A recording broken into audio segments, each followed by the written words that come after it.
Сега към темата, която исторически винаги е била дълбоко в сърцето на българите, темата Македония.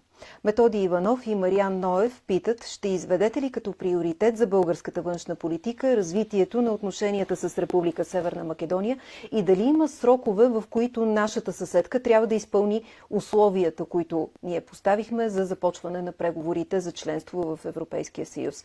Какво ще предприеме нашето правителство за ускоряване на този процес и да защити българите в Северна Македония? Първо бих казал, че в момента действително решаващата стъпка е изцяло в Северна Македония.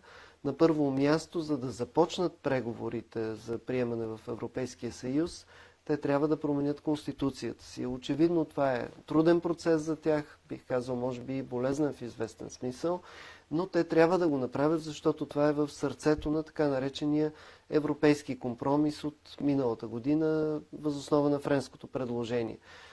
Освен това, там има няколко други залегнали положения, които трябва да се следват в хода на преговорите и те са свързани с защита на гражданските права на хората с българско самосъзнание. Така че ние стриктно ще следваме тези условия, тези указания, които са дадени в така наречения европейски компромис. Нищо повече не се изисква от тях. Въпросът е те готови ли са да извървят този процес. По отношение на положителното развитие, знаете, че миналата година ние започнахме такива секторни преговори, но те в момента някакси поизостанаха, именно защото имаме застой в другата посока.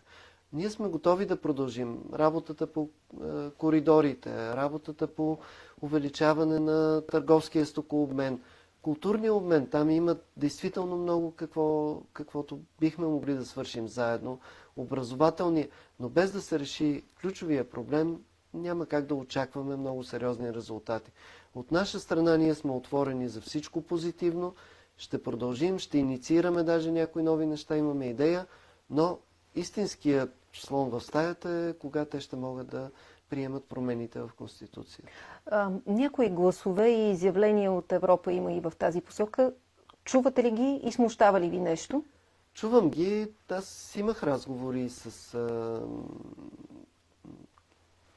премиера Шолц и му казах много ясно. Вижте, мисля, че в известен смисъл се подават грешни сигнали към Северна Македония. Имаме много ясна основа на нашите отношения и това е този европейски компромис.